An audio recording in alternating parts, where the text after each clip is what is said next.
Hello my dear student, कैसे हैं आप सभी। उम्मीद करता हूं आप सब बहुत अच्छे होंगे।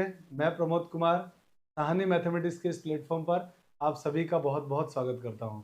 बच्चों, जैसा कि आप जानते हैं हम लोगों ने चैप्टर 3 स्टार्ट कर दिया है। इसका नाम है मैट्रिक्स और इसमें हमारा 2 लेक्चर हो चुका है। जो लास्ट लेक्चर था उसमें हम लोगों ने अलजेब्रा ऑफ मैट्रिक्स को पढ़ा था, जिसमें हमने ये जाना था कि 2 मैट्रिक्स का एडिशन कैसे करते हैं, कब पॉसिबल होता है, 2 मैट्रिक्स इक्वल की क्या कंडीशन है, और स्केलर मल्टीप्लिकेशन को पढ़ा था। आज हम लोग 2 मैट्रिक्स का प्रोडक्ट कैसे करते हैं, यानी मल्टीप्लिकेशन ऑफ मैट्रिक्स को पढ़ेंगे। ये बच्चों टॉपिक इस चैप्टर का सबसे इम्पोर्टेंट पार्ट है। मैट्रिक्स मल्टीप्लिकेशन और उसकी प्रॉपर्टी पर क्वेश्चन आने की बहुत संभावना होती है और बहुत इंपॉर्टेंट टॉपिक है। चाहे आप 12th में पढ़िए, चाहे आप 12th के बाद इंजीनियरिंग करने जाइए, बीएससी करने जाइए, वो सारे कोर्सेज जिनमें आपको मैथमेटिक्स पढ़ना है आगे जाकर, उन सब के पॉइंट ऑफ व्यू से मैट्रिक्स चैप्टर बहुत इंपॉर्टेंट है। और उस मैट्रिक्स चैप्टर में मल्टीप्लिकेशन तो बहुत ही ज़्यादा इंपॉर्टेंट है। तो ये टॉपिक बहुत इंपॉर्टेंट है और हम लोग इस टॉपिक को बहुत अच्छी तरह से, बहुत डीप में पढ़ने वाले हैं। तो आइए इस इंपॉर्टेंट टॉपिक को आज हम लोग स्टार्ट करते हैं। चलते हैं। पहला टॉपिक जो हमारा लिखा हुआ है वो है मल्टीप्लिकेशन ऑफ मैट्रिसेस। तो हम ये जानते हैं कि मैट्रिक्स का मल्टीप्लिकेशन कब पॉसिबल होता है। ठीक है, तो पहला पॉइंट हमारा है कि मैट्रिक्स का मल्टीप्लिकेशन कब होता है, ये हम जानते हैं। तो मान लेते हैं if A equal to Aij M cross N and B equal to Bij P cross Q R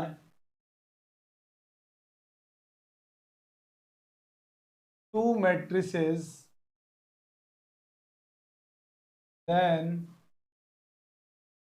their product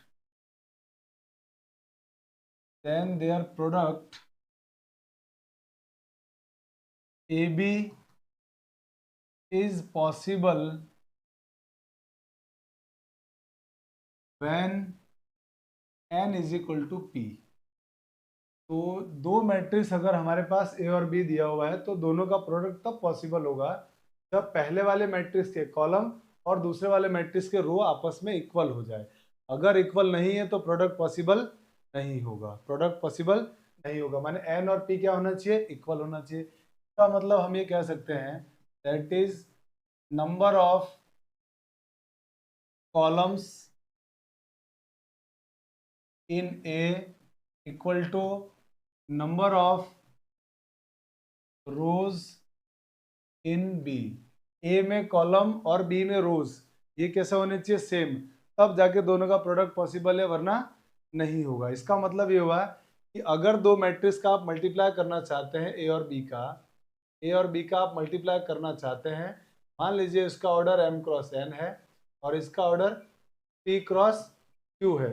तो इसका ऑर्डर अगर p क्रॉस q है तो ऐसे में मल्टीप्लाई दोनों का तभी होगा जब इस मैट्रिक्स का पीछे वाला और इस मैट्रिक्स का आगे वाला दोनों क्या आ जाए, सेम, वरना मल्टीप्लाई पॉसिबल नहीं होगा। तो याद रखना बच्चों, दो मैट्रिक्स का प्रोडक्ट तभी पॉसिबल है जब इस मैट्रिक्स का पीछे वाला और इस मैट्रिक्स का आगे वाला सेम आ जाए। ठीक है, तो ये बात हमको ध्यान रखना है, तो मिटा देते हैं। अब चलते हैं सेकंड पॉइंट की तरफ। तो हमारा जो सेकंड पॉइंट है वो सेकंड पॉइंट ये है, if A equal to Aij P cross M cross N ले लेते हैं, M cross N and P equal to Pij P cross Q। अगर ये लिखा हुआ है and AB is possible, then order of AB, then order of AB। तो AB का ऑर्डर क्या होगा, तो AB का ऑर्डर निकालने के लिए क्या करेंगे आप, AB का अगर ऑर्डर निकालना चाहते हैं तो बहुत सिंपल है। A का ऑर्डर है M क्रॉस N और B का ऑर्डर है Pij P क्रॉस Q। तो इन दोनों मैट्रिक्स का प्रोडक्ट तब पॉसिबल होगा जब ये दोनों, पहले वाले मैट्रिक्स का पीछे वाला, दूसरे वाले मैट्रिक्स का आगे वाला, ये दोनों क्या हो जाए, सेम। और अगर ये दोनों सेम होंगे तो इनके प्रोडक्ट आने के बाद जो भी मैट्रिक्स आएगी उस मैट्रिक्स का ऑर्डर होगा m cross q। m cross q इनका ऑर्डर आएगा। तो इस तरह से ऑर्डर निकाला जाता है। जैसे मान लीजिए हम एक एग्जांपल लेते हैं और उस एग्जांपल से समझते हैं कि मैट्रिक्स का ऑर्डर कैसे निकालते हैं। तो मान लीजिए कि मैंने एक एग्जांपल लिया। सपोज करते हैं कि एक मैट्रिक्स है ए बी सी और इनटू में लिखा है 1 2 3 4 5 6 7 8 9 और इनटू में एक और मैट्रिक्स लिखा हुआ है एक्स वाई जेड। और मान लीजिए आपसे कहा गया कि इसका ऑर्डर फाइंड आउट करना है। ऑर्डर आपको फाइंड आउट करना है। तो देखिए बहुत ही सिंपल है। इन मैट्रिक्स का अगर प्रोडक्ट पॉसिबल है तो ऑर्डर क्या आएगा। तो हम ऑर्डर की तरफ चलते हैं। इसका ऑर्डर क्या आएगा। तो पहले वाली जो मैट्रिक्स लिखी हुई है, अब आपको मल्टीप्लाई नहीं करना है, अभी मल्टीप्लाई नहीं कर रहे, हम सिर्फ ऑर्डर निकाल रहे हैं। पहले वाले मैट्रिक्स का ऑर्डर क्या आएगा, 1 इंटू 3। बाद वाले मैट्रिक्स का ऑर्डर क्या होगा, आप बोलेंगे 3 क्रॉस 3। आपको ऑर्डर निकालना आता होगा, row number of row into number of column. इसके बाद जो मैट्रिक्स है उसका ऑर्डर है 3 क्रॉस 1। तो अब आप ऑर्डर निकालने के लिए क्या करेंगे, पहले इन दोनों को देख लीजिए। कोई जरूरी नहीं है, आप चाहो तो इन दोनों को देख लो, ठीक है। तो पहले मैं इन दोनों को देख रहा हूँ। आपको दिख रहा होगा कि सर ये दोनों सेम है, इसका पीछे वाला इसका आगे वाला सेम है, तो ये दोनों कैंसिल हो गए। अब जब इनका प्रोडक्ट करेंगे दोनों का, तो इनका प्रोडक्ट होने के बाद जो मैट्रिक्स आएगी उसका ऑर्डर क्या आएगा, 1 क्रॉस 3 सेम। अब यहाँ आ जाइए, अब ये बचा हुआ है 3 क्रॉस 3। अब इन दोनों का जब प्रोडक्ट करेंगे तो आप देख पा रहे हैं कि ये दोनों का मल्टीप्लाई, ये दोनों सेम है, ये दोनों सेम है और ये दोनों सेम है, मतलब इन दोनों का प्रोडक्ट भी पॉसिबल है। और इन दोनों का प्रोडक्ट पॉसिबल है तो प्रोडक्ट होने के बाद जो मैट्रिक्स आएगी उसका ऑर्डर क्या आने वाला है, 1 इंटू। तो हमारे पास जो ये मैट्रिक्स है, अगर इसका प्रोडक्ट तो पॉसिबल है, अगर प्रोडक्ट पॉसिबल है तो उसका जो ऑर्डर आएगा वो ऑर्डर आएगा बच्चों हमारे पास इसका 1 क्रॉस 3 ऑर्डर आने वाला। ये हमारा आंसर होगा। तो आई होप कि ऑर्डर से रिलेटेड बातें आपको समझ में आई होगी। अब हम आते हैं हमारे तीसरे पॉइंट में कि प्रोडक्ट करते कैसे हैं, मल्टीक्स से मैट्रिक्स का प्रोडक्ट कैसे करते हैं। तो मान लेते हैं हमारे पास थर्ड पॉइंट हमारा जो है वो ये है कि if A equal to A I J M cross N and B equal to दिया हुआ है B I J P N cross Q ले लेते हैं, एन क्रॉस क्यू दिया हुआ है और इन दोनों का मल्टीप्लाई करने के बाद आपको लाना है, देन आपको फाइंड आउट करना है कि ए बी आई जे क्या होगा। ए बी आई जे क्या होगा ये आपको मान लीजिए फाइंड आउट करना है कि ये क्या होगा। तो आप क्या करेंगे, आप कहेंगे कि सर हम दोनों मैट्रिक्स का मल्टीप्लाई करते हैं। तो पहले देखते हैं कि पहले वाले मैट्रिक्स के कॉलम और दूसरे वाले मैट्रिक्स के रो वो तो सेम है, माने प्रोडक्ट सेम है। तो जब हम इसका प्रोडक्ट करेंगे दोनों मैट्रिक्स का, तो प्रोडक्ट करेंगे तो क्या होगा, इस मैट्रिक्स का एलिमेंट लिया मान लीजिए ए, इस मैट्रिक्स के ए में आई और यहाँ पे मैंने ले लिया आर। इस मैट्रिक्स को जब मल्टीप्लाई कर रहा हूँ तो इसका एलिमेंट लिया मैंने बी और इसको आर इंटू जे लेना पड़ेगा।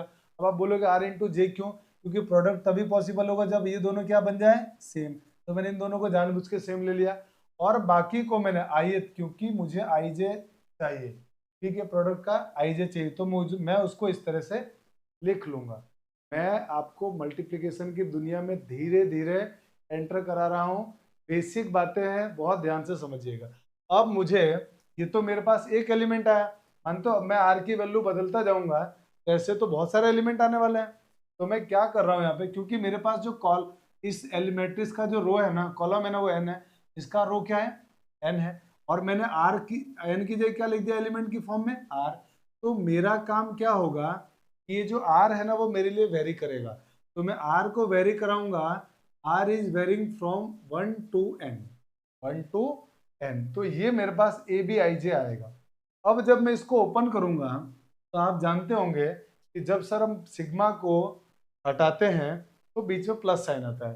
तो मैं पहले एक बार आर की वैल्यू 1 लिख रहा हूँ, तो मेरा आंसर आएगा AI1 इंटू B1J प्लस अगला एलिमेंट जब मैं 2 पुट करूंगा तो AI2 इंटू B2J। फिर मैं ऐसे ही जब nth एलिमेंट लिखूंगा तो मेरा आंसर क्या आने वाला है, क्योंकि मेरा R 1 से n तक वेरी करेगा। तो आप बताएंगे कि यह आएगा सर आपका AI n इंटू B1J, ये मेरा एलिमेंट आने वाला है। तो मैं थोड़ा ढंग से लिख देता हूँ ताकि आपको दिखे। बी, ये ध्यान रखना J लिखा हुआ है, AINBNJ, ये मेरे पास आंसर आएगा। अब इस आंसर को क्या मैं, जरा ध्यान से देख के मुझे बताइए, क्या मैं इस बात को, ये जो लिखा हुआ बात है, इसको मैं चाहूं तो क्या ऐसे लिख सकता हूँ? ए वाले सारे एलिमेंट लिख रहा हूं मैं, AI1, AI2, AI3, ऐसे ही लास्ट में AIN लिख सकता हूं। और मुझे इसके एलिमेंट को लिखना है बी के। आप कहेंगे सर बी के अंदर है ना, आप अगर ध्यान से देख पा रहे हैं तो कॉलम सेम है। जैसे आई में, अगर आई को आप देख पा रहे हो तो आपको दिखेगा कि आई में रो सेम थे, तब में आई, आपको ये आई रो सेम था तो मैंने एक ही रो में, आईएथ रो में लिख दिया। अब मैं देख रहा हूँ कि बी में कॉलम सेम है, तो बी को जब लिखूंगा तो कॉलम वाइज लिखूंगा, मतलब बी में कॉलम तो एक ही है, रो बदल रहे हैं बी के। तो बी के जब मैं एलिमेंट लिखूंगा तो उनको कैसे लिखूंगा इसमें, B1J, B2J,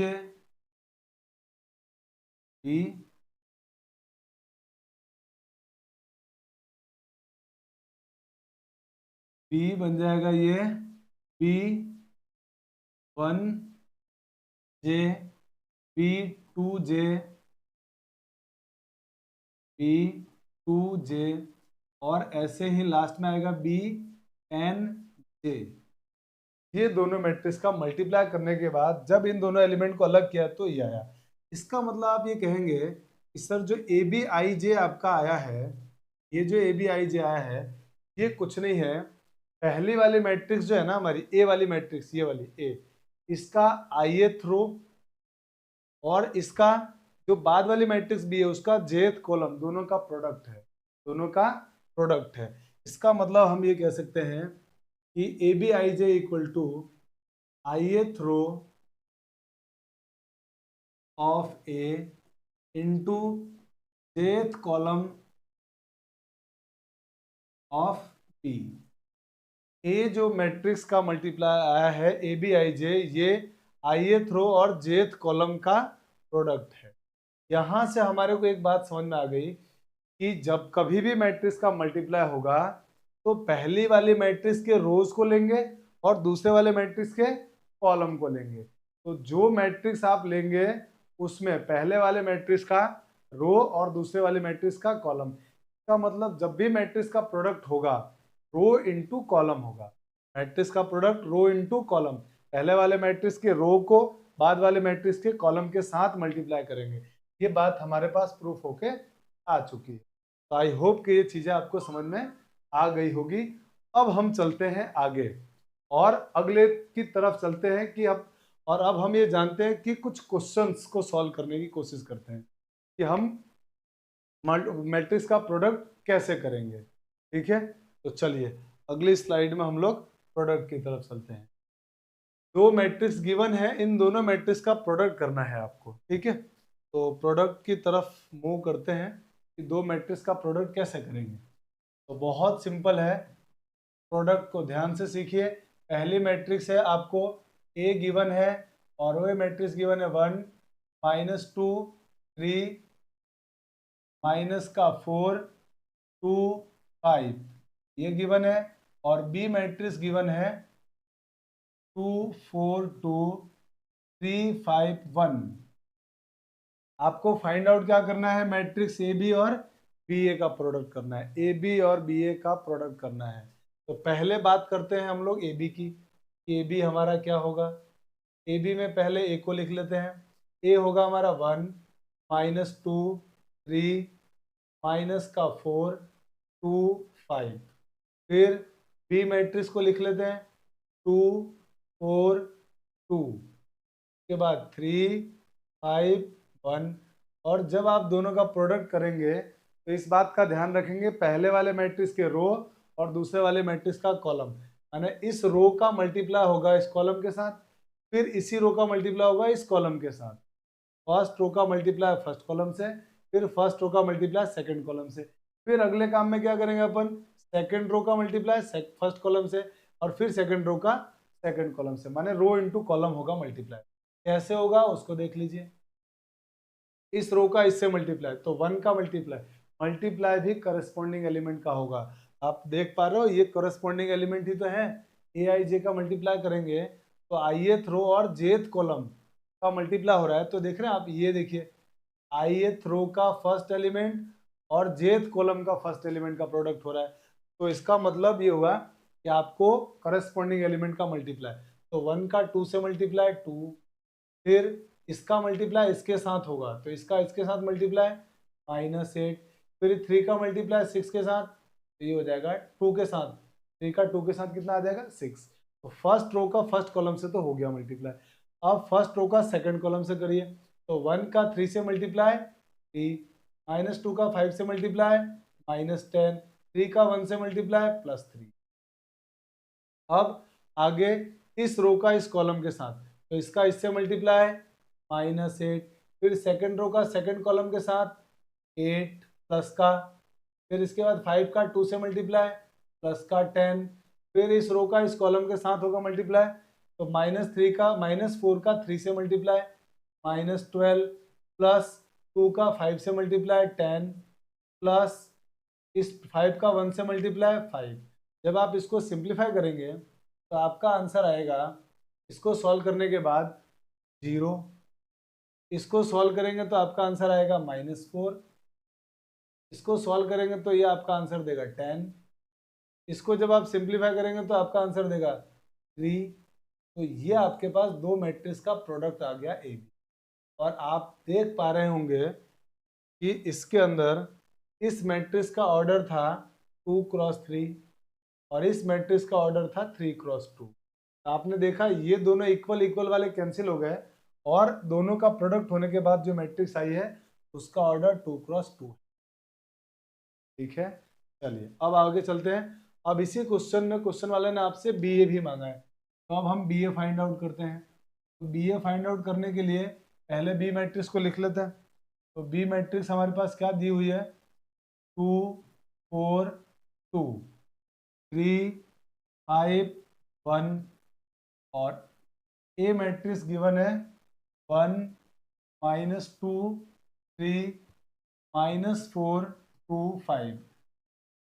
इन दोनों का प्रोडक्ट कर लीजिए। तो जब दोनों का प्रोडक्ट करेंगे तो इस रो का इस कॉलम के साथ मल्टीप्लाई होगा। तो 1 का 2 से मल्टीप्लाई 2, फिर इससे मल्टीप्लाई -12, फिर इस रो का इस कॉलम से मल्टीप्लाई होगा -4, फिर इससे होगा मल्टीप्लाई +6, फिर इस रो का इस कॉलम के साथ, तो ये होगा 6, 3 का 5 के साथ 15, हो गया इनका मल्टीप्लाई।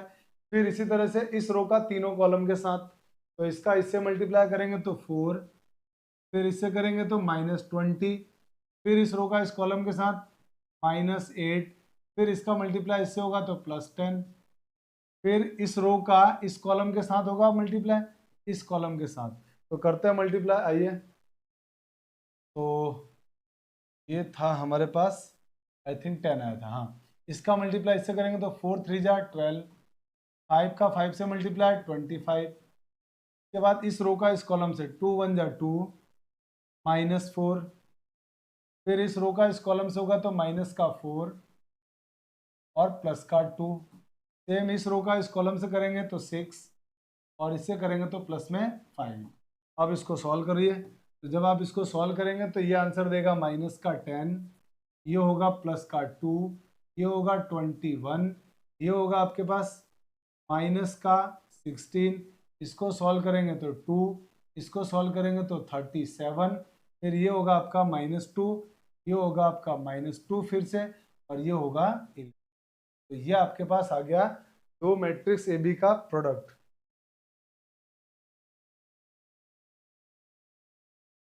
तो ये हमारा आया था 21, ये आया था 37 और ये आया था 11। तो इस तरह से मैट्रिक्स का मल्टीप्लाई किया जाता है। आई होप कि आपको समझ में आया होगा। ठीक है बच्चों, चलते हैं अगले क्वेश्चन की तरफ। अगला क्वेश्चन है इन दो मैट्रिक्स का मल्टीप्लाई करना है, ए बी और बी ए का मल्टीप्लाई करना।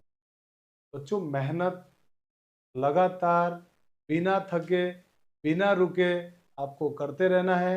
आज की हुई मेहनत एक दिन रंग लाएगी और आपके जीवन में जो भी आपने सोचा है, जो भी लक्ष्य रखा है, जो आपने उम्मीदें पाली है, जो आपके माँ बाप के सपने हैं, जब आप लगातार मेहनत करते रहेंगे तो एक दिन जरूर पूरा होगा।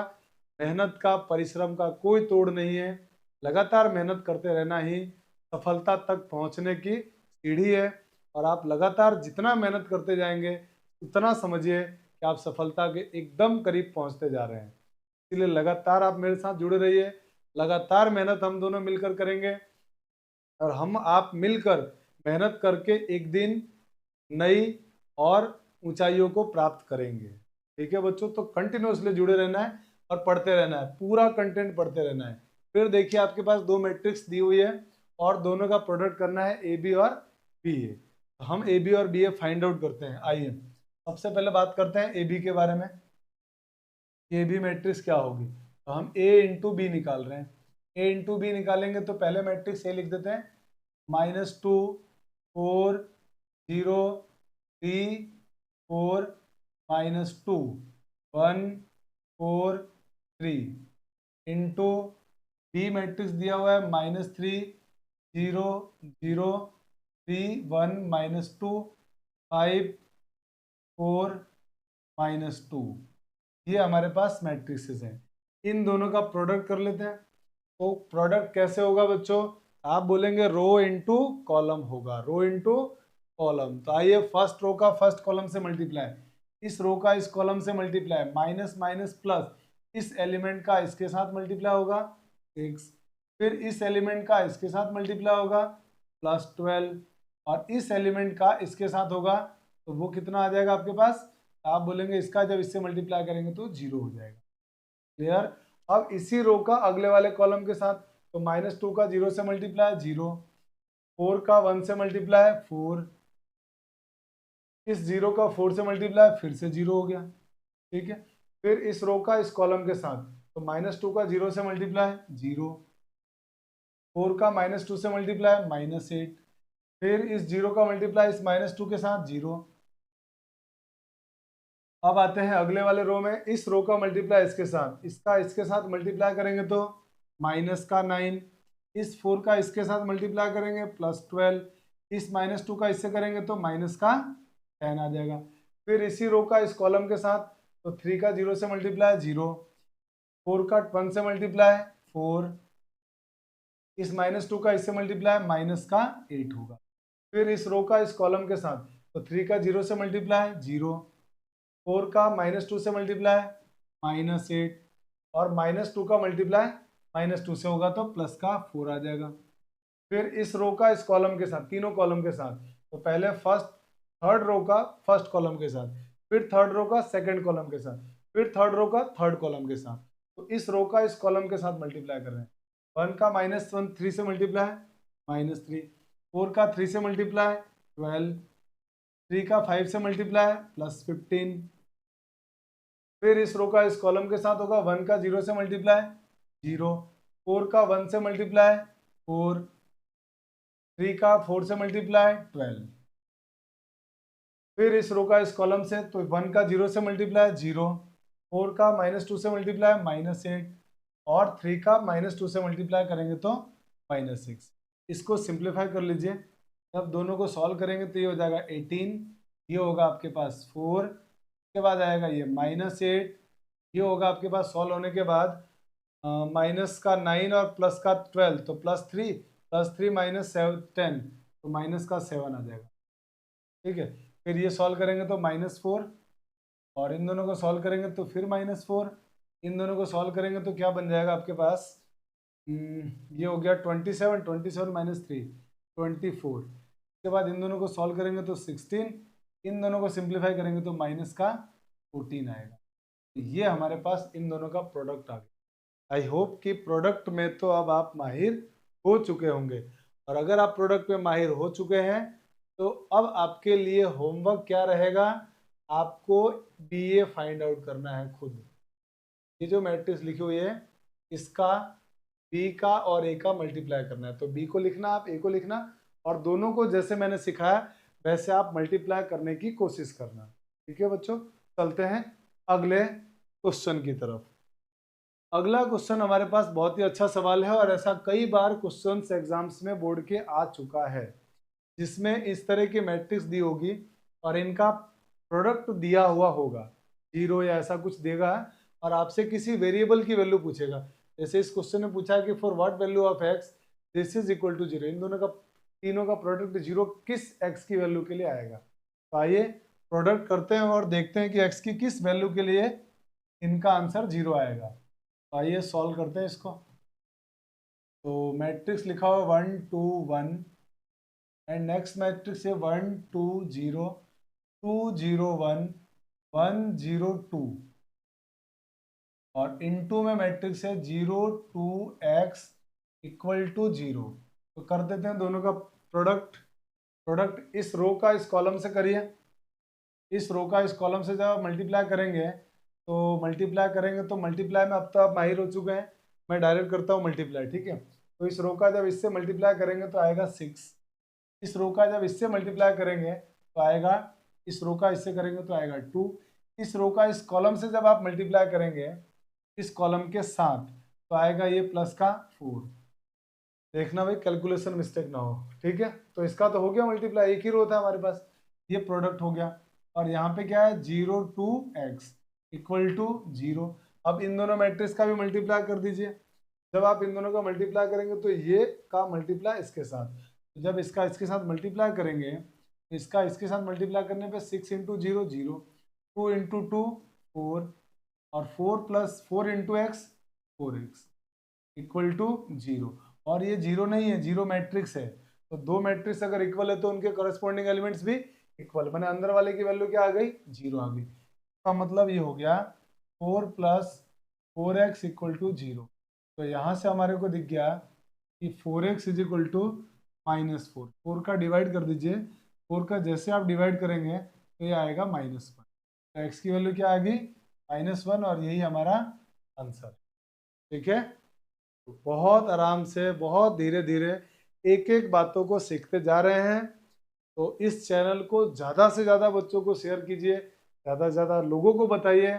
इस चैनल पर पूरा 12th क्लास का कंटेंट एग्ज़ाम ओरिएंटेड, एग्ज़ाम को ध्यान में रखते हुए पढ़ाया जाएगा, और यहाँ से पढ़ने के बाद 80 में से 80 नंबर आएगा ही आएगा।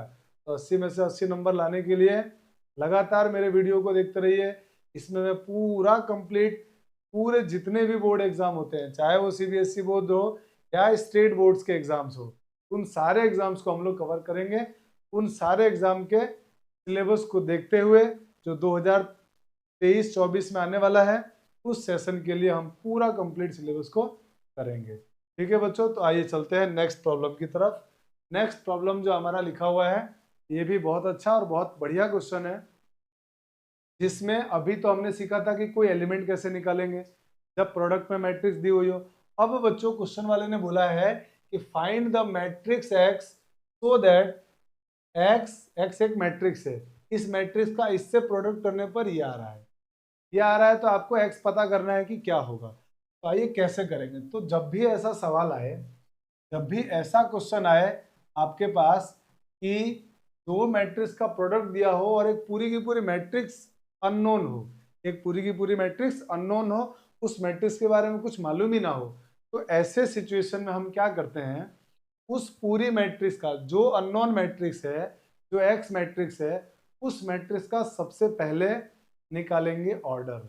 तो पहले क्या निकालेंगे, ऑर्डर उस मैट्रिक्स का, उसके बाद उसका प्रोडक्ट करेंगे, और उसके बाद उसके करस्पॉन्डिंग एलिमेंट्स को हम लोग फाइंड आउट करेंगे। तो पहला काम इसका ऑर्डर निकालना है। तो ऑर्डर में कैसे निकालेंगे, तो देखिए सबसे पहले ऑर्डर निकाल रहे हैं, ये मैट्रिक्स एक्स है जिसका ऑर्डर हमको मालूम नहीं है, इसके जो पास वाली मैट्रिक्स है इसका ऑर्डर मालूम है 2 क्रॉस 3, अब आप बोलेंगे सर इसके बाद वाली मैट्रिक्स का भी ऑर्डर मालूम है और वो है 2x। अब आपको लगा कि इन दोनों का प्रोडक्ट तो हुआ है तभी तो अगली मैट्रिक्स आई है। अगर इन दोनों का प्रोडक्ट हुआ है तो इस मैट्रिक्स का, इस बाद वाली मैट्रिक्स का आगे वाला और इस पहले वाले मैट्रिक्स का पीछे वाला, ये दोनों सेम रहे होंगे, है ना। इसके कॉलम और इसके रो इक्वल रहे होंगे तभी तो प्रोडक्ट हुआ होगा। अब अगर इनका प्रोडक्ट हुआ होगा तो जो आपको मालूम है कि जब ये दोनों इक्वल हैं, ये दोनों इक्वल हैं, तो प्रोडक्ट होने के बाद जो मैट्रिक्स आई होगी उसका ऑर्डर और इनके प्रोडक्ट के बाद आंसर सेम आया होगा। यानी यहाँ क्या रहा होगा, 2 रहा होगा, तभी तो आंसर 2x3 आएगा। देखो आप, ये दोनों तो सेम है, तो इन दोनों के प्रोडक्ट के बाद जो मैट्रिक्स आएगी उसका ऑर्डर 2x3। यानी कि जो आपका अननोन मैट्रिक्स है ना x, इस मैट्रिक्स का ऑर्डर क्या रहा होगा, 2x2। तो आपका सबसे पहला काम है कि आप एक 2x2 की मैट्रिक्स को सपोज कर लीजिए। तो मान लीजिए हमारे पास एक 2x2 की मैट्रिक्स है जिसके element A B C D, ये हमने सपोज कर लिया। समझ में आ रही बात। तो पहला काम ऑर्डर निकाला, दूसरा उस ऑर्डर की एक मैट्रिक्स सपोज किया।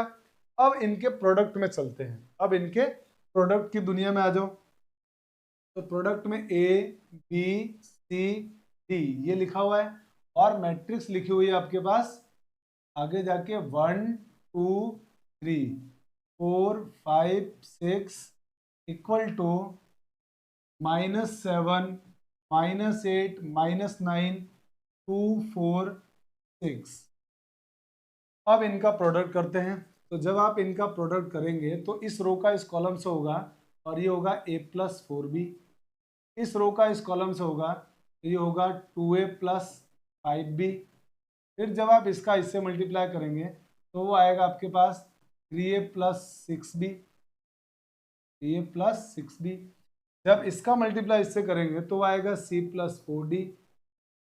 सेम जब इसका इससे मल्टीप्लाई करेंगे तो होगा 2c+5d। इस रो का इससे मल्टीप्लाई करेंगे तो आएगा 3c+6d equal to matrix given है -7 -8 -9 2 4 6। अब आपको मालूम पड़ गया कि ये भी एक मैट्रिक्स है, ये भी मैट्रिक्स है और दोनों मैट्रिक्स कैसी है, इक्वल है। ये दोनों मैट्रिक्स कैसी है, इक्वल है। अगर दो मैट्रिक्स इक्वल है तो आपको मालूम है दो मैट्रिक्स अगर इक्वल है तो उन दोनों का कॉरेस्पॉन्डिंग एलिमेंट्स भी सेम रहे होंगे। इसका मतलब ये हुआ कि a+4b की जो वैल्यू होगी वो a+4b की वैल्यू -7 होगी। मैं इधर लिख देता हूँ, स्पेस कम है।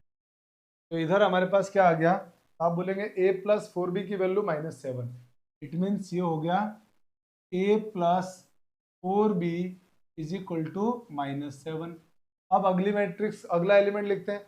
आप देख पा रहे हैं ये मैट्रिक्स का 2a+5b इसके -8 के इक्वल होगा। तो लिख लेते हैं 2a+5b इक्वल टू -8। अब यहाँ आने के बाद मुझे तीसरे की जरूरत नहीं है, मेरा इंटरेस्ट किस बात में है कि ABCD की वैल्यू क्या होगी। ABCD आते मेरा x आ जाएगा। तो मैं जब A और B में दो इक्वेशन आ गई है तो इनको जैसे मैं सिंप्लीफाई करूंगा A और B मुझे निकल जाएंगे। तो आइए A और B की वैल्यू फाइंड आउट करते हैं। तो आप कहेंगे एलिमिनेशन मेथड का यूज करते हैं। एलिमिनेशन मेथड का यूज करने के लिए A को के कॉफिशिएंट सेम कर लेते हैं। तो इस मैट्रिक्स को किससे मल्टीप्लाई करना पड़ेगा, 2 के साथ। इस मैट्रिक्स पूरे इक्वेशन को किससे मल्टीप्लाई करेंगे, 2 के साथ, और इसमें से इसको माइनस कर देंगे। तो देखिए 2 से मल्टीप्लाई भी कर रहे हैं और इसमें से इसको माइनस भी कर रहे हैं। तो जब आप माइनस करेंगे तो ये माइनस का और ये प्लस का हो जाएगा। तो करिए मल्टीप्लाई। जब आप इसका मल्टीप्लाई करेंगे तो 2 का मल्टीप्लाई ए के साथ 2a, 2a - 2a तो कैंसिल हो गया। इसका मल्टीप्लाई होगा 2 के साथ तो 8a, 8a - 5 है। आप कहेंगे सर ये 8b - 5b, तो ये होगा 3b। इसका प्रोडक्ट इससे करेंगे तो माइनस का 14 -14 + 8, तो आप बोलेंगे सर माइनस का 6 आएगा। तो मतलब b की वैल्यू क्या आ गई आपके पास, तो डिवाइड करोगे तो हो जाएगा -2। ये जो b की वैल्यू -2 आई है, ये b की वैल्यू को किसी भी इक्वेशन में पुट कर दो। जैसे मैंने यहाँ पुट किया, तो जरा सोचना, फील करना कि जैसे मैंने यहाँ -2 लिखा तो -2 × 5 -10 हो जाएगा और ये -10 उधर जाके +10 हो जाएगा। फिर ट्रांसफर करेंगे तो +10 -8 + 10 आप बोलेंगे -8 + 10 सर होता है 2, तो 2a is equal to 2, 2a is equal to 2, इसका मतलब a की वैल्यू क्या बन जाएगी 1, a की वैल्यू क्या आ गई 1 आ गई। अब ये a की वैल्यू जो 1 आ गई है तो a और b तो मालूम चल चुका है। अब आते हैं सी डी में। आप कहेंगे सर ऐसे ही आप एक काम कीजिए, दो इक्वेशन सी और डी में भी ले लीजिए। तो मैंने इन दोनों को लिया, इसकी वैल्यू किसके इक्वल होगी इसके, का मतलब C plus 4d equal to 2 and next 2c plus 5d is equal to 4, तो 2c plus 5d equal to 4। अब इन दोनों को सॉल्व करना है। तो आप कहेंगे सर फिर से एलिमिनेशन मेथड लगाना पड़ेगा, और जब एलिमिनेशन मेथड लगाएंगे तो c के कोएफिशिएंट फिर इक्वल कर दीजिए। तो यहाँ 2 होना चाहिए, इट मीन्स मुझे इस पूरी इक्वेशन को 2 से मल्टीप्लाई करना है और फिर इसमें से माइनस करना है। तो 2 से मल्टीप्लाई किया 2c minus 2c cut cancel हो गया, इससे मल्टीप्लाई किया तो 8d माइनस 5d, तो वो कितना बनेगा 3d। इसका मल्टीप्लाई इसके साथ होगा तो 4 माइनस 4 बन जाएगा 0। इट मीन्स यहाँ से आपके पास d की वैल्यू आ गई है 0। ये जो d की वैल्यू 0 आई है, ये d की वैल्यू को यहाँ रख दीजिए। तो यहाँ रखते हैं पूरा 0, ये 0 होते हैं 2c इज इक्वल टू आपको 4 दिखेगा, और अगर 2c इज इक्वल टू 4 दिख रहा है तो यहाँ से c की वैल्यू आ जाएगी 2, तो c और d भी आ गया। जब ये दोनों आ गए तो आपके पास आपका आंसर आ गया matrix x is equal to, matrix x is equal to आ गया है बच्चों हमारे पास, जिसमें a की वैल्यू आई है, a की वैल्यू हमारे पास है 1, b की वैल्यू -2, c की वैल्यू 2 और d की वैल्यू 0। तो देखिए बहुत ही अच्छा और शानदार क्वेश्चन, जो कई बार इस क्वेश्चन को एग्जाम में पूछा जा चुका है, इसको हमने सॉल्व कर लिया है। अब हम चलते हैं अगले क्वेश्चन की तरफ। तो अगला क्वेश्चन हमारा है बहुत ही शानदार क्वेश्चन, और इसमें फिर आपके पास मैट्रिक्स मल्टीप्लिकेशन का बहुत जबरदस्त यूज होने वाला है। आइए स्टार्ट करते हैं इस क्वेश्चन को। मेरी वीडियो हो सकती है एक तरह से देखा जाए तो बच्चों की एक शिकायत है कि सर आपकी वीडियो बहुत लंबी होती है। तो बच्चों आप, मेरी वीडियो लंबी होने के पीछे रीज़न ये है कि मैं बाकी लोगों की तरह अपने इस वीडियो में क्वेश्चंस को कम नहीं कराता हूँ, क्वेश्चन बहुत सारे कराता हूँ। और जब तक आप क्वेश्चन नहीं करेंगे तो खाली थ्योरी पढ़ने से काम नहीं चलेगा। थ्योरी सीखने के बाद जब आप क्वेश्चन करेंगे, उन क्वेश्चन में उसका इम्प्लीमेंटेशन जानेंगे कि इस तरह के प्रॉब्लम को कैसे सॉल्व करते हैं। जैसे मल्टीप्लिकेशन तो आपने सीख लिया, पर आपको अगर नहीं मालूम है कि इस तरह से प्रॉब्लम जब आएगी एग्जाम में हम उनको कैसे सॉल्व करेंगे, तो आपके लिए प्रॉब्लमेटिक होगा। तो मैं खाली थ्योरी नहीं पढ़ाता हूँ, थ्योरी के साथ साथ अच्छे खासे नंबर ऑफ क्वेश्चन थ्योरी के साथ डिस्कस करता हूँ, और उसके बाद मैंने सोचा है कि PYQ उसके बाद कराएंगे। तो उसके पढ़ने के बाद बच्चे को किसी भी चीज़ की ज़रूरत नहीं पड़ेगी, ना किसी किताब की ज़रूरत पड़ेगी और ना कहीं और पढ़ने की ज़रूरत पड़ेगी। पूरा फ्री में इस प्लेटफॉर्म पर आपके लिए एकदम परोस कर देने वाला हूँ। आप तो सिर्फ आपको पढ़ना है, सिर्फ आपको घर बैठ के आराम से पढ़िए, मस्त रह के पढ़िए। तो चलिए इस मस्त से सवाल को सॉल्व करते हैं, जिसमें आपको M मैट्रिक्स को फाइंड आउट करना है। और इसको उसमें दिया हुआ है कि M जो मैट्रिक्स है वो 3x3 का है। देखो इसमें ऑर्डर दे दिया, हालांकि इस सवाल में ऑर्डर नहीं देता ना, तब भी हम लोग ऑर्डर निकाल लेते हैं। पता है ना आपको, जब भी कभी अननोन मैट्रिक्स निकालने की बारी आएगी सबसे पहले हम क्या निकालते हैं, ऑर्डर। पर इसमें अच्छी बात है कि क्वेश्चन वाले ने मैट्रिक्स का ऑर्डर दे दिया, और जब मैट्रिक्स का ऑर्डर दे दिया तो हम बिना देर किए हुए 3x3 की एक मैट्रिक्स लिख देंगे। M हमारे पास एक मैट्रिक्स है जो ABCDEFGHI,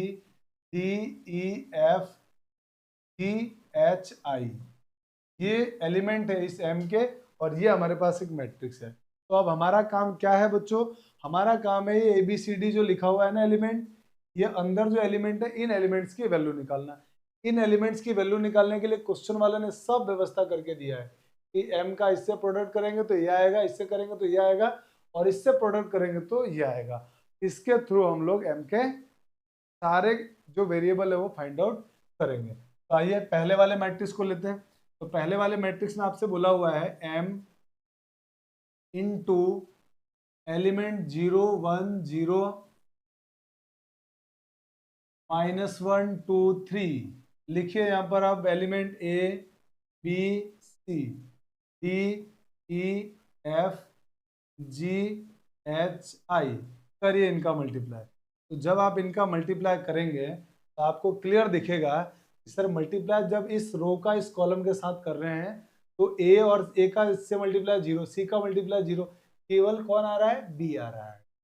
सर मल्टीप्लाई में सिर्फ कौन आ रहा है, बी। इसी तरह से इस रो का जब इस कॉलम से करते हैं तो इसमें क्या आ रहा है, ई आ रहा है। इस रो का जब इस कॉलम से कर रहे हैं मल्टीप्लाई तो इसमें क्या आ रही है वैल्यू, सिर्फ एच की वैल्यू आ रही है, बाकी सब 0 हो रहा है। तो इधर क्या लिखा हुआ है, -1 2 3। इसका मतलब ये हुआ कि हमारे को यहाँ से इस जो सेकंड हमारा जो सेकंड कॉलम है ना उसकी वैल्यू आ चुकी है, बी की वैल्यू -1, ई की वैल्यू 2 और एच की वैल्यू 3 आ चुकी है। पहला काम डन। ये इक्वेशन नंबर फर्स्ट। तो आपके पास बी ई एच की वैल्यू आ चुकी है। अब चलते हैं नेक्स्ट जो हमारा रिलेशन दिया हुआ है उसकी तरफ। नेक्स्ट रिलेशन ये दिया हुआ है, तो नेक्स्ट रिलेशन हमारा ये दिया है कि m का मतलब ये हुआ, अब मैं नेक्स्ट रिलेशन की तरफ चल रहा हूँ, m into 1 -1 0 is equal to 1 1 1। तो जब आप इधर चाहें तो आप बी वैल्यू भी लिख दीजिए। बी की वैल्यू होगी आपके पास -1, ई की वैल्यू होगी 2 और एच की वैल्यू होगी 3। अब आगे चलते हैं इधर। तो इसमें जब आप m की वैल्यू फाइंड आउट करेंगे तो m की वैल्यू में आप मुझे ये वैल्यू मालूम है, तो जब मैं m मैट्रिक्स लिखूंगा तो इस कॉलम के सेकंड कॉलम के एलिमेंट को लिखूंगा इसमें। ये बन जाएगा मेरे पास a b g और इनकी वैल्यू आई है आपके पास -1 2 3। इसके बाद अगला थर्ड कॉलम है सी एफ आई। अब इन दोनों का जब प्रोडक्ट करेंगे अपन तो प्रोडक्ट करने के बाद क्या आने वाला है उसको देखते हैं। तो इस रो का जब इस कॉलम से मल्टीप्लाई होगा आप कहेंगे a+1 आ रहा है। इस रो का जब इस कॉलम से मल्टीप्लाई होगा आपको दिखेगा d-2 आता हुआ, क्योंकि f का 0 से मल्टीप्लाई 0 हो गया। इस रो का जब इस कॉलम से मल्टीप्लाई होगा तो इसमें आएगा g-3 इक्वल टू 1 1 1। ये आई वैल्यू। अब दो मैट्रिक्स इक्वल है तो करस्पॉन्डिंग एलिमेंट्स भी इक्वल होंगे। कंपेयर कर लीजिए, आपको दिखेगा a+1 इक्वल टू 1 और a+1 equal to 1, it means a की वैल्यू हो गई 0। ऐसे d-2 इक्वल टू 1, तो यहाँ से d की वैल्यू आ जाएगी 3 और g-3 इज इक्वल टू 1, तो यहाँ से g की वैल्यू आ जाएगी। तो ये हमारे पास 3 वैल्यू और आ गई, एडीजी की वैल्यू भी आ गई। तो टोटल 9 एलिमेंट थे, 9 एलिमेंट में से 6 एलिमेंट की वैल्यू आ चुकी है। अब जो बाकी के 3 एलिमेंट हैं वो 3 एलिमेंट के लिए तीसरा रिलेशन जिम्मेदार है, ये देगा आंसर। तो इससे निकालते हैं, आइए तो अब तीसरे का निकालते हैं आंसर। अब तीसरा रिलेशन लेके चलेंगे। तीसरे एलिमेंट के तीसरे रिलेशन के लिए व्हाइट कलर ले लेते हैं अपन। तीसरे रिलेशन में दिया हुआ है m। इस m की जगह अब मैं क्या लिखूंगा, m की जगह मुझे ये मालूम है फर्स्ट कॉलम और सेकंड कॉलम, इसके एलिमेंट लिख देता हूं मैं। तो फर्स्ट कॉलम के एलिमेंट क्या क्या है आपके पास, 0 3 4, तो लिख देते हैं 0 3 4। इसके बाद सेकंड कॉलम के एलिमेंट आए थे -1 2 3, लिख देते हैं यहाँ से -1 2 3। इसके बाद इसका थर्ड कॉलम के एलिमेंट अभी भी हमारे पास नहीं है, तो अब इसको लिख दीजिए CFI। अब आप क्या करेंगे, यहां पर जो ये मैट्रिक्स है इसको लिखिए। तो 1 1 1 इक्वल टू में इधर वाला 0 0 12। अब इन दोनों का प्रोडक्ट करते हैं, इन सब का प्रोडक्ट कर लेते हैं। जब आप प्रोडक्ट करेंगे तो इस रो का इस कॉलम के साथ मल्टीप्लाई होगा, इसका मल्टीप्लाई इसके साथ 0, इसके साथ करेंगे तो क्या आएगा -1 + c।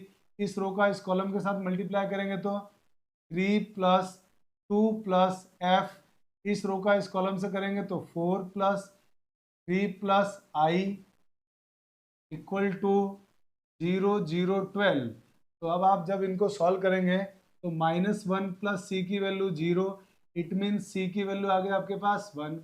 जब इनको आप सॉल्व करेंगे तो ये 3 और 2 हो जाएंगे 5, तो 5 + f की वैल्यू आएगी 0, तो यहाँ से मुझे f की वैल्यू मिल जाएगी -5। जब इनको सॉल्व करूंगा तो 7 + i is equal to 12, it means I की वैल्यू क्या हो जाएगी 5। तो हमारे पास सारी वैल्यू आ गई, और जब सारी वैल्यू आ गई तो हमारा आंसर आ गया matrix M is equal to, तो फर्स्ट कॉलम के एलिमेंट आए हैं 0 3 4, और सेकंड कॉलम के एलिमेंट आए -1 2 3, -1 2 3, और थर्ड कॉलम के एलिमेंट आए हैं आपके पास 1 -5 और 5। ये हमारा आंसर हो गया। आई होप कि ये बहुत ही शानदार सा क्वेश्चन समझ में आया होगा। मैं सामने से हटता हूं, इसका स्क्रीनशॉट ले लीजिएगा आप लोग 2 सेकंड के लिए।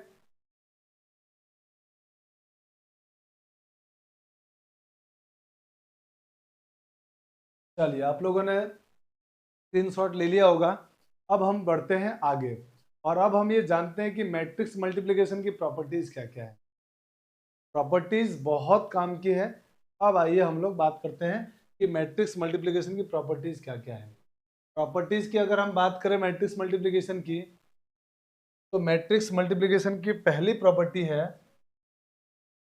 फर्स्ट प्रॉपर्टी ये है हमारे पास कि आपने देखा होगा कि a इंटू बी और b इंटू ए इंटू बी और बी इंटू ए बराबर हो ऐसा जरूरी नहीं। हमने कई क्वेश्चन में किए और उसमें हमको दिखा कि ए बी का मल्टीप्लाई और बी ए का मल्टीप्लाई दोनों, कई बार हो सकता है कि ए बी पॉसिबल है और बी ए पॉसिबल ना हो सकता है कि दोनों पॉसिबल हो पर दोनों की वैल्यू सेम ना हो। तो जनरली ए बी और बी ए इक्वल नहीं होते, मतलब मैट्रिक्स मल्टीप्लिकेशन कम्यूटेटिव नहीं होता है। तो मतलब हम ये कह सकते हैं कि generally A B is not equal to B A होता है, but if A and B are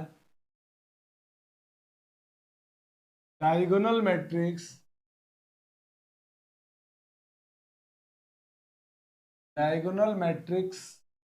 then A B is equal to B A. तो generally A into B possible नहीं होता है, दो मैट्रिक्स का प्रोडक्ट कम्यूटेटिव नहीं होता जनरली।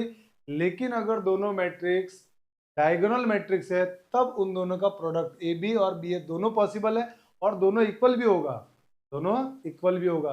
तो डायगोनल मैट्रिक्स हमेशा कम्यूटेटिव होती है, डायगोनल का प्रोडक्ट कम्यूटेटिव होता है, पर जनरल मैट्रिक्स का प्रोडक्ट कम्यूटेटिव नहीं होता है। ठीक है, अब आगे चलते हैं नेक्स्ट सेकंड पॉइंट की तरफ। सेकंड पॉइंट है मैट्रिक्स मल्टीप्लिकेशन एसोसिएटिव होता है। एसोसिएटिव मतलब वही वो बीमारी वाली प्रॉपर्टी जो हमने एडिशन में पढ़ी थी, तो वही बीमारी वाली प्रॉपर्टी यहाँ भी। तो मैट्रिक्स मल्टीप्लिकेशन एसोसिएटिव होता है, और ये हमारे बहुत काम का है, प्रॉब्लम को सॉल्व करते समय इसको यूज करेंगे।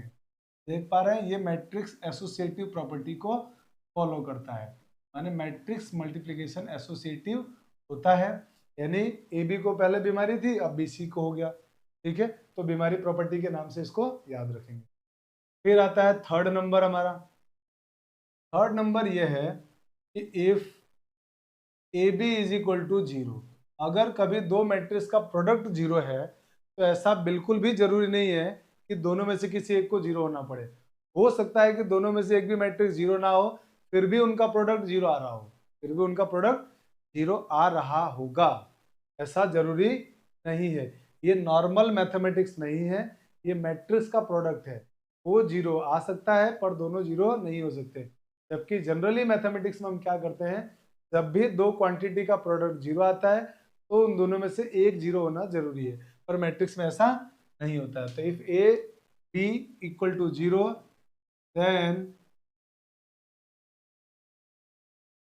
then not necessary that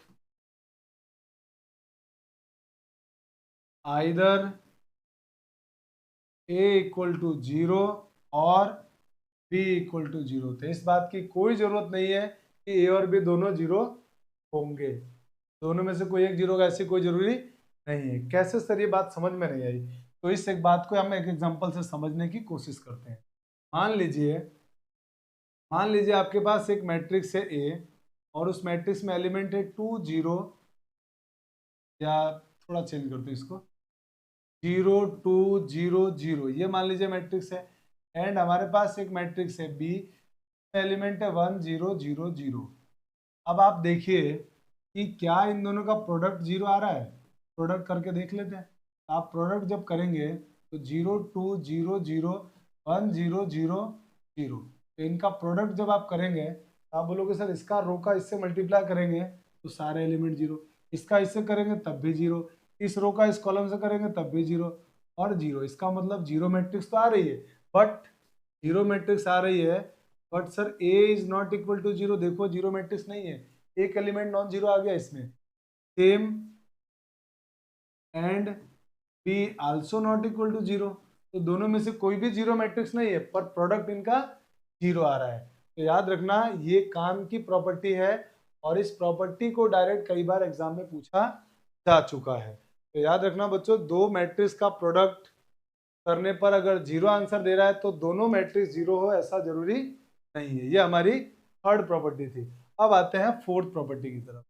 fourth property यह है कि किसी भी मैट्रिक्स को आइडेंटिटी से मल्टीप्लाई करो या आइडेंटिटी को किसी मैट्रिक्स से मल्टीप्लाई करो, आंसर हमेशा वही मैट्रिक्स आएगा, माने ए आएगा। यानी किसी मैट्रिक्स का आइडेंटिटी के साथ प्रोडक्ट कम्यूटेटिव होता है। तो ये याद रखना काम की बात है। ठीक है, आगे चलते हैं। फोर्थ के बाद फिफ्थ नंबर पे, और फिफ्थ नंबर की जो प्रॉपर्टी है वो ये है कि अगर आपको ए बी का स्क्वायर करना पड़े तो आप इसका स्क्वायर कैसे करेंगे। तो आप कहेंगे कि सर हम इसको ऐसे लिख देंगे, ए बी प्लस बी, ऐसा लिखेंगे। और नॉर्मल जो मल्टीप्लाई करते हैं वैसे करेंगे, लेकिन इस बात का ध्यान रखेंगे ऑर्डर का। जब आप मल्टीप्लाई कर रहे होंगे मैट्रिक्स का, तो जो मैट्रिक्स पहले होगी वो पहले आएगी, जो बाद में होगी वो बाद में होगी। ऑर्डर चेंज नहीं करेंगे, क्योंकि हो सकता है ए बी पॉसिबल हो, बी ए पॉसिबल ही ना हो। तो मल्टीप्लाई करिए, तो ए का मल्टीप्लाई पहले ए के साथ, तो इधर वाला ए पहले, इधर वाला ए बाद में। हालांकि ये तो सेम रहेगा, पर हम लिखेंगे इसको ऐसे, प्लस ए का मल्टीप्लाई बी के साथ होगा, तो इधर वाला ए इधर और बी इधर वाला बी इधर, तो पहले वाला ए पहले, बाद वाला बी बाद में।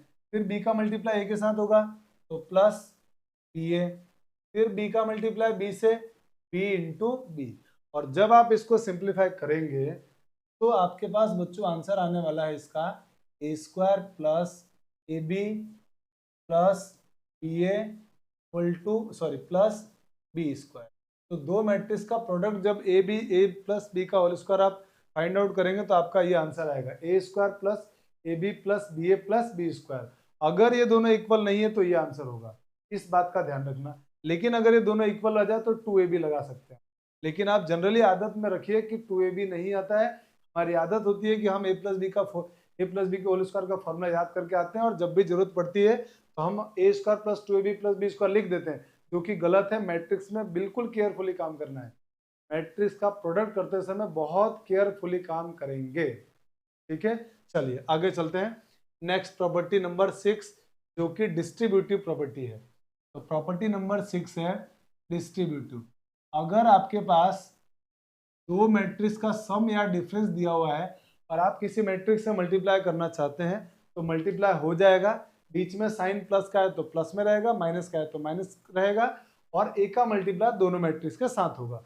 आइए दोनों मैट्रिक्स के साथ मल्टीप्लाई करते हैं। तो जब आप इसका इससे मल्टीप्लाई करेंगे तो ये आएगा ए बी, याद रखना ए पहले है तो पहले ही लिखेंगे, प्लस माइनस ए सी। ये कहलाता है डिस्ट्रीब्यूटिव प्रॉपर्टी। प्रॉपर्टी का नाम क्या होता है? Distributive property. तो याद रखना डिस्ट्रीब्यूट होता है ना, ये प्रॉपर्टी लिखने की जरूरत नहीं है, समझ गए, हम लोग प्रॉपर्टी ही पढ़ रहे हैं। तो ये होता है डिस्ट्रीब्यूटिव प्रॉपर्टी। अब आते हैं 7 नंबर पॉइंट पे।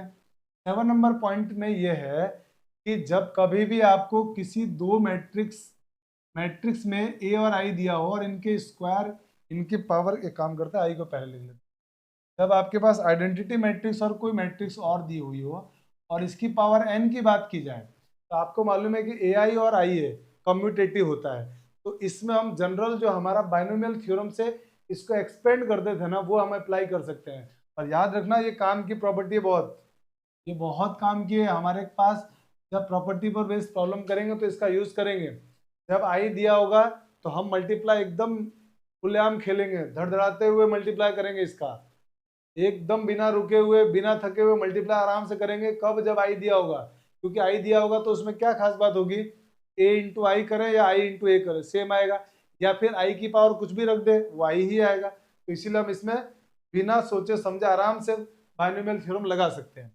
और जब आप बाइनोमियल थ्योरम लगाएंगे तो आपका आंसर आएगा NC0, बाकी ए आई की पावर n आएगा वो 1 बन जाएगा, फिर NC1 ए की पावर 1 प्लस NC2 ए की पावर 2 प्लस NC3 ए की power 3 plus dot dot dot plus NCN ए की पावर n।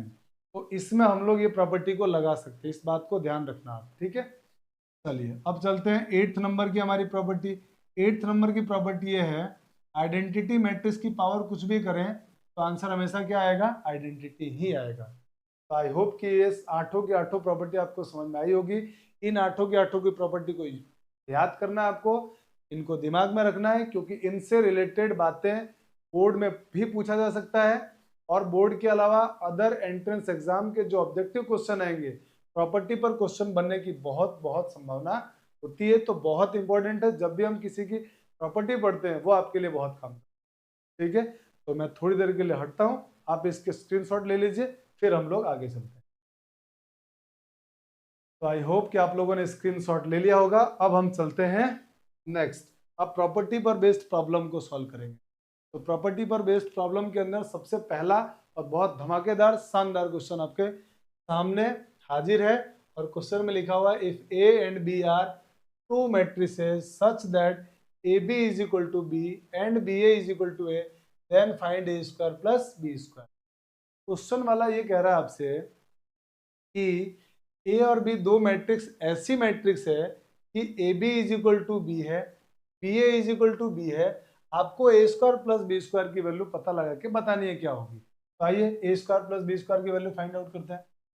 तो हमारा इंटरेस्ट है A square plus B square में। अब आप में से कुछ लोग कहेंगे कि सर आप ए स्क्वायर प्लस बी स्क्वायर की वैल्यू लाना चाहते हैं, लेकिन आपके पास जो क्वेश्चन में दिया हुआ है ना, क्वेश्चन वाला तो सिंगल डिग्री में खेल रहा है, आप डबल डिग्री में कैसे खेलेंगे। तो हम दोनों को मैच कराते हैं। मैच कराने का मतलब अभी जो डबल डिग्री है ना, इनको सिंगल डिग्री में पहले कन्वर्ट करते हैं। तो डबल डिग्री को जब आप सिंगल डिग्री में कन्वर्ट करेंगे तो ए स्क्वायर को हम ए इंटू ए और बी स्क्वायर को बी इंटू बी लिखेंगे। ये लिख दिया। लिखने के बाद अब आप में से कुछ समझदार लोग कहेंगे कि सर बी की वैल्यू देखिए ए बी दिया हुआ है और ए की वैल्यू बी ए दिया हुआ है, तो आप एक काम करते हैं, आप वैल्यू लिख दीजिए। तो मैं वैल्यू लिख रहा हूँ, देखिए इस ए की जगह मैंने ए की वैल्यू लिख दिया। ए की वैल्यू क्या है, बी ए, मैंने यहाँ लिख दिया बी ए, ये आ गया मेरा बी ए प्लस बी इंटू इस बी की जगह मैं क्या लिख रहा हूँ, इस बी की वैल्यू क्या है, ए बी, मैंने लिख दिया यहाँ पर।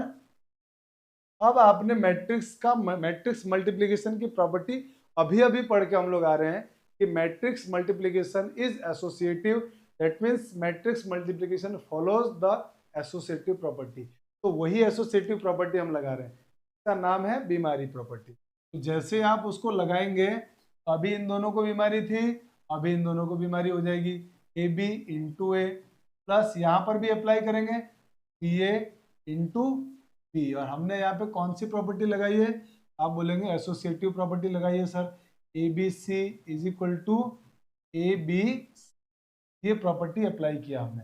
अब आप बोलोगे कि सर एक काम कीजिए ना, इस ए बी की वैल्यू तो आपको मालूम ही है, बी दिया हुआ है, लिख दीजिए बी। तो हमने इस ए बी की वैल्यू क्या पुट कर दिया, बी, और ये अपनी जगह ए प्लस इस बी ए की वैल्यू यहाँ से क्या है, ए है, ए लिख दिया और ये बी हो गया। अब आप बोलोगे कि सर इस बी ए की फिर वैल्यू मालूम है मुझे, इस बी ए की वैल्यू क्या है, ए, यहाँ से तो यहाँ पुट कर दिया हमने ए, फिर इस ए बी की वैल्यू भी सर मुझे मालूम है, वो है बी। तो हमारा जो फाइनल आंसर आया वो आया ए प्लस। इसका मतलब ए स्क्वायर प्लस बी स्क्वायर की जो वैल्यू होती है वो होती है ए प्लस बी।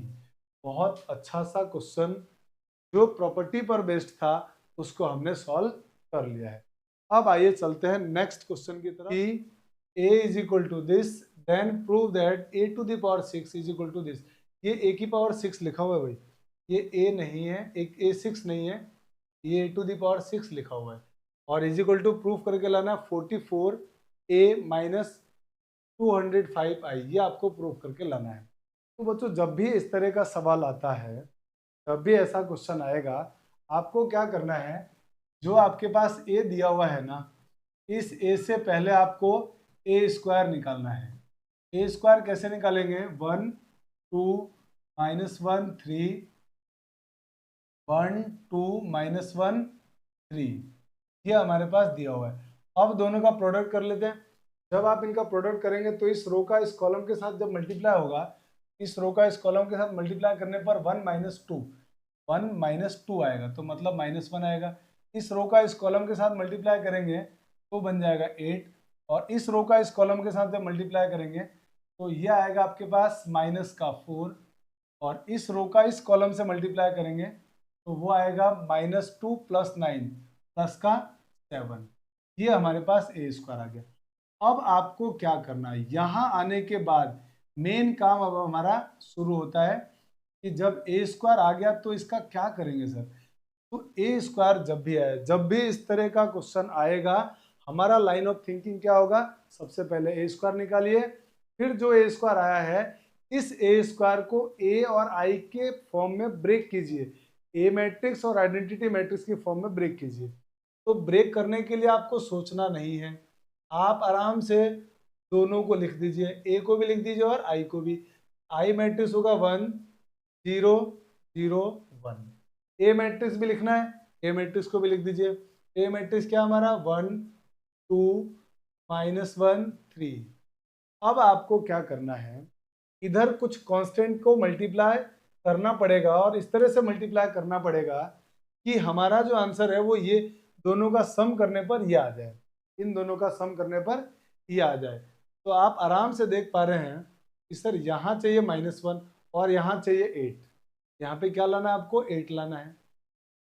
ठीक बात है, अगर 8 लाना है तो हम इसको देख रहे हैं, जहाँ इसमें 0 एलिमेंट है ना उसको देखेंगे। तो इसको जब देख रहे हैं तो आप कहेंगे कि सर मुझे आंसर लाना है यहाँ 8, और यहाँ पे क्या दिया है 2, तो 2 को किससे प्रोडक्ट करें कि 8 आ जाए। याद रखना, जो आइडेंटिटी मैट्रिक्स के 0 वाला एलिमेंट है ना, इसको ढूंढना है।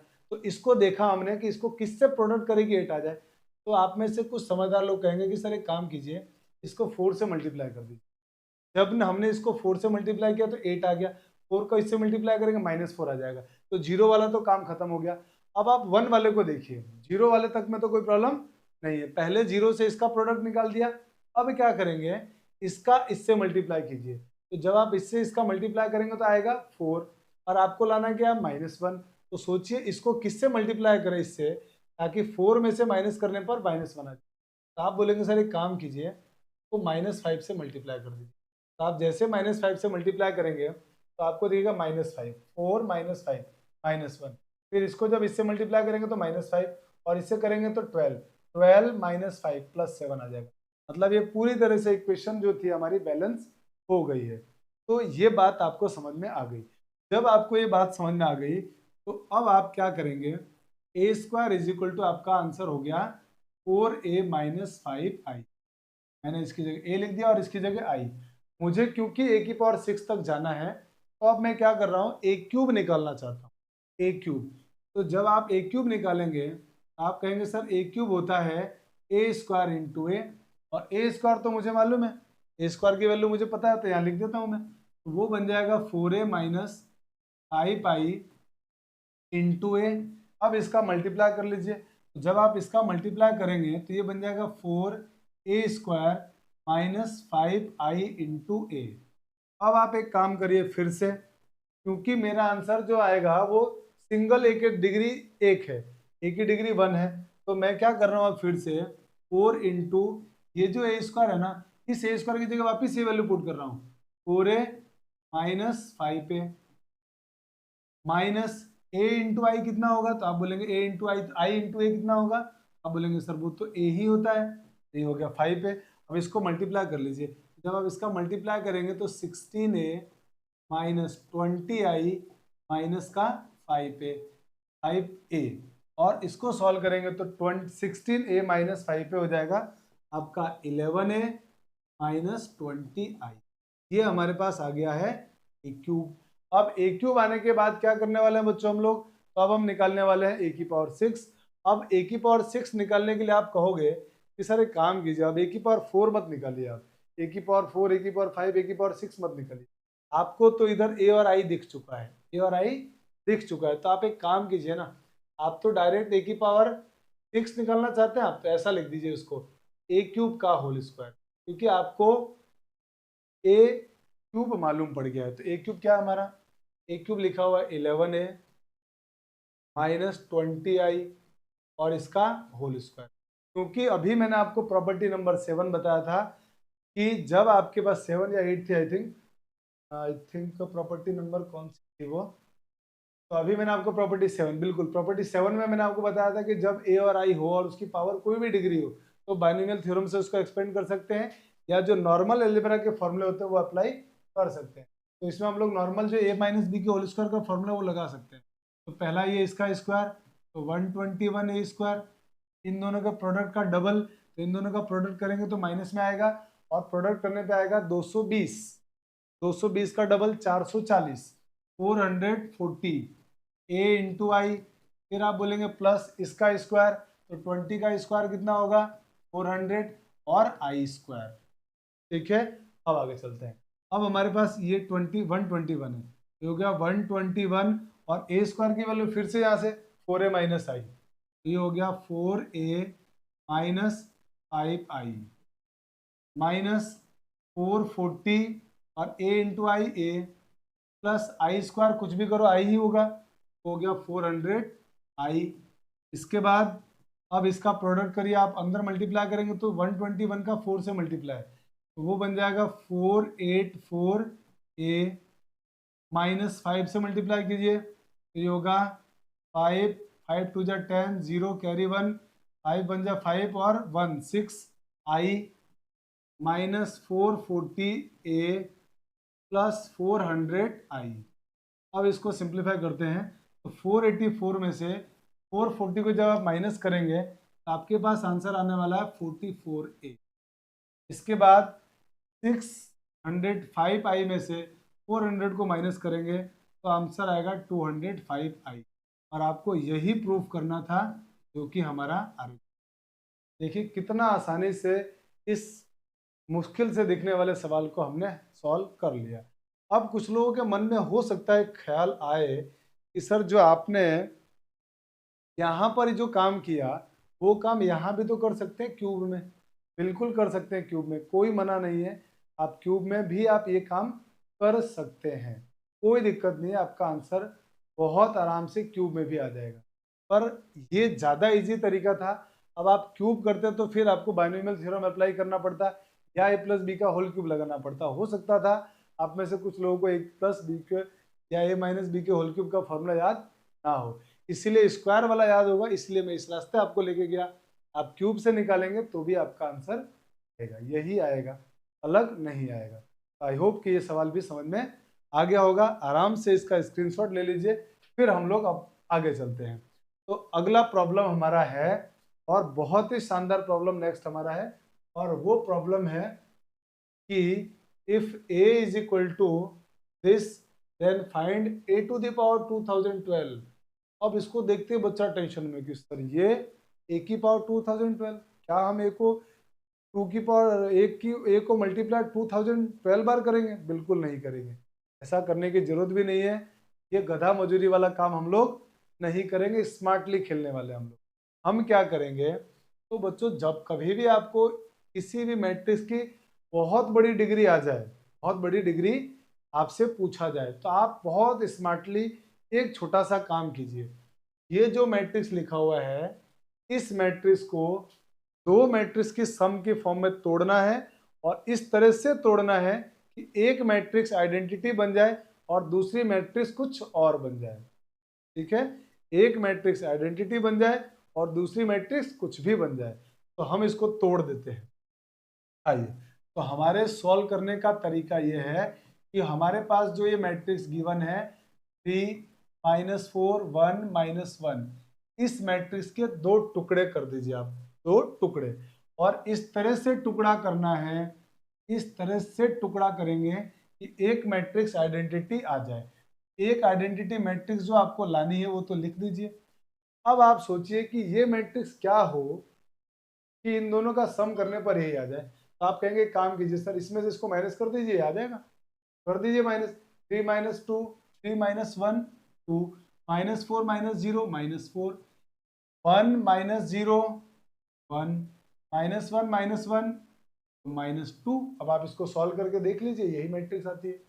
अब यही मैट्रिक्स अगर आती है तो इसके मतलब ये हुआ कि बच्चों हमारे पास जो मैट्रिक्स आई है वो इस मैट्रिक्स को मान लेता हूं मैं बी है। मान लिया कि ये मैट्रिक्स कैसी है, बी है। और ये कैसी आ गई, आइडेंटिटी। तो मैंने जो मेरा बी मैट्रिक्स था, जो बी मैट्रिक्स मेरे पास था, उस मैट्रिक्स को मैंने, ए मैट्रिक्स था उसको दो मैट्रिक्स, एक तो आइडेंटिटी मैट्रिक्स और एक बी मैट्रिक्स के फॉर्म में ब्रेक कर दिया। अब मेरा इंटरेस्ट है ए की पावर 2012 निकालने का। तो मैं जैसे ए की पावर 2012 इधर लगाऊंगा, इधर भी आ जाएगा। और इधर भी जब आएगा तो आपको क्लियर दिख रहा है कि सर जैसे ही आएगा मुझे बी की पावर 2012 तक जाना पड़ेगा। तो हम ऐसा काम फिर नहीं करने वाले। तो एक काम करते हैं, हम अभी से बी का कुछ मल्टीप्लाई करके देख लेते हैं। एक दो बार बी को मल्टीप्लाई करके देख लेते हैं कि क्या आता है। जब आप मल्टीप्लाई करके, इसको हम चाहे तो ऐसा भी लिख सकते हैं, आई प्लस बी। ये मैं ऐसे लिख देता हूँ, आई प्लस बी। अब मैं इधर क्या कर रहा हूँ, चुपचाप से बी का मल्टीप्लाई करके देख रहा हूँ, बी स्क्वायर निकाल के देखता हूँ कि क्या आएगा। एक दो बार ऐसा करके आपको देख लेना कि क्या आ रहा है। वो ऐसे क्वेश्चन में जरूर आगे जाके, जरूर जरूर आगे जाके मैट्रिक्स जीरो हो रही होती है। वरना सोचो कौन 2012 निकालेगा और कौन आपको बोलेगा 2012 निकालिए एग्जाम में। बहुत लेंदी सवाल होगा। मतलब आगे इसकी 2 या 3 डिग्री जाने के बाद ये जरूर मैट्रिक्स जीरो हो जाएगी। इस बात को जरूर आप अपने दिमाग में रखिएगा। देखते हैं हम करके मल्टीप्लाई। तो जब इनका मल्टीप्लाई करेंगे तो 2 माइनस 4, 1 माइनस 2, 2 माइनस 4, 1 माइनस 2, इनका मल्टीप्लाई कर रहे हैं। अब मल्टीप्लाई करेंगे तो इस रो का इस कॉलम के साथ, इसका मल्टीप्लाई 4, इसका मल्टीप्लाई -4, इसका मल्टीप्लाई इससे होगा -8 और इससे करेंगे तो +8। इस रो का इस कॉलम से करेंगे तो आप बोलेंगे यहाँ पे 2, इसका मल्टीप्लाई -2, इस रो का इससे करेंगे तो -4 +4। तो आप क्लियर देख पा रहे हैं कि ये तो बी स्क्वायर ही जीरो आ गया, आगे जरूर जाने की जरूरत ही नहीं थी। बी स्क्वायर कितना आ गया बच्चों, जीरो मैट्रिक्स। अगर बी स्क्वायर जीरो मैट्रिक्स है, अगर एक मैट्रिक्स जीरो है तो उसकी कोई भी पावर कर दीजिए, आंसर क्या आएगा, जीरो। तो इसका मतलब ये हुआ कि बी की डिग्री बी ही रहेगी, बी की डिग्री बी से बड़ी होते हैं, सब आंसर जीरो देने वाला है, सारा आंसर जीरो। तो अब हम आते हैं हमारे प्रॉब्लम में। हमारा प्रॉब्लम ये है कि मुझे ए की पावर 2012 फाइंड आउट करना है। जैसे मैं 2012 लिखूंगा, इधर भी 2012 हो जाएगा, तो इधर भी 2012 होगा, तो ये मेरे पास आई प्लस बी बनेगा। और अब आप कहेंगे कि सर अब आपको लगाना पड़ेगा बाइनोमियल एक्सपेंशन। तो बाइनोमियल थ्योरम से इसको एक्सपेंड करेंगे तो पहला टर्म आएगा हमारा 2012 की जीरो और आई की पावर 2012 और बी की पावर जीरो, ठीक है। प्लस नेक्स्ट टर्म आएगा 2012C1 इंटू आई की पावर दोनों का डिफरेंस 2011 एंड बी की पावर 1। अब मानते हैं आप, अब इसके बाद जितने भी आने वाली टर्म होगी उसमें अगला टर्म क्या होगा, उसमें बी स्क्वायर आएगा, इसके बाद वाले टर्म में बी क्यूब आएगा, इसके बाद वाले टर्म में बी की पावर 4 आएगा, और जितने भी फिर इसके बाद जो भी टर्म आएंगे सबका आंसर क्या आता जाएगा, जीरो, क्योंकि बी स्क्वायर खुद जीरो। तो आप मानते हैं यहाँ से चलते चलते सारे आंसर क्या बन जाएंगे, जीरो। और पूरी हमारे क्वेश्चन की दुनिया में सिर्फ ये और ये दो ही लोग रहेंगे। अब दो लोग रहेंगे तो अब इन दोनों की वैल्यू निकाल लेते हैं। जब इन दोनों की वैल्यू निकालेंगे तो a टू द पावर 2012 की वैल्यू आएगी यहाँ से 2012 सी जीरो की वैल्यू 1 इंटू आई की पावर 2012 आई होगा और b की पावर 0 1 हो जाएगा, तो प्लस और 2012 C1 की वैल्यू 2012 ही आएगा। आई की पावर कोई भी, आई की पावर 2011 करोगे तो भी आई, और बी की पावर 1 करोगे तो वो भी कितना रहेगा, बी। तो आपका आंसर हो गया आई प्लस 2012 और आई इंटू बी कितना आएगा, बी आएगा। अब आई और बी को लिख दीजिए। आई हो गया 1001 प्लस 2012 इंटू बी मैट्रिक्स क्या था हमारा, तो हमने बी इसको बोला था, इस मैट्रिक्स को बी बोला था, इस मैट्रिक्स को वहां लिख दीजिए, तो ये बनेगा 2 माइनस का 4 1 माइनस का 2। अब इन दोनों का मल्टीप्लाई कर लीजिए, 1001 करो मल्टीप्लाई इसका, 2012 का 2 से मल्टीप्लाई होगा 4024 का, इससे मल्टीप्लाई करेंगे तो माइनस का 8 0 4 और 8, इसके साथ मल्टीप्लाई करेंगे तो 2012 ही रहेगा, का इसके साथ मल्टीप्लाई करेंगे तो माइनस आएगा 4 0 2 4, और इन दोनों का सम कर लीजिए, बस आपका आंसर आ गया। इतना आसानी से आ गया आंसर। देखिए इसको इसमें ऐड करेंगे तो 4025, इन दोनों को ऐड करेंगे तो माइनस का 8048, और इन दोनों को ऐड करेंगे तो 2012, इसको ऐड करेंगे तो ये माइनस का है, एक कम हो जाएगा, ये बन जाएगा 4023 माइनस के साथ। तो ये आपका फाइनल आंसर आया है ए की पावर 2012 का। कितना आसानी से हम लोग इतने मुश्किल मुश्किल प्रॉब्लम को सॉल्व कर रहे हैं, ये आप देख पा रहे हैं। अब आप इसका स्क्रीनशॉट ले लीजिए। अब स्क्रीनशॉट लेने के बाद आज की क्लास को हम यहीं समाप्त करते हैं। आप देख पा रहे होंगे कि मैं आप लोगों के लिए कितना लगातार मेहनत किए जा रहा हूं। आपसे यही निवेदन है कि आप इस लेक्चर्स को, इस वीडियो को, मेरे चैनल को ज़्यादा से ज़्यादा बच्चों तक पहुंचाइए, ज़्यादा से ज़्यादा लोगों को शेयर कीजिए और सब्सक्राइब करवाइए, ताकि मुझे मोटिवेशन मिलता रहे और मैं इस काम को करता रहूं। इस प्लेटफॉर्म पर आपको कंप्लीट पूरा सिलेबस एग्ज़ाम ओरिएंटेड पढ़ाने की पूरी जिम्मेदारी मेरी है। आप घर में रहिए, आराम से बैठ के पढ़िए और खूब पढ़िए, और बंद कमरे में इतनी मेहनत कीजिए कि आपकी मेहनत, आपकी सफलता एक दिन पूरे देश में शोर मचा दे। ठीक है बच्चों, तो इसी उम्मीद के साथ कि आप लोगों को बहुत मज़ा आ रहा होगा, इस लेक्चर को यहीं समाप्त करते हैं। मिलते हैं नेक्स्ट वीडियो में। Thanks for watching. जय हिंद।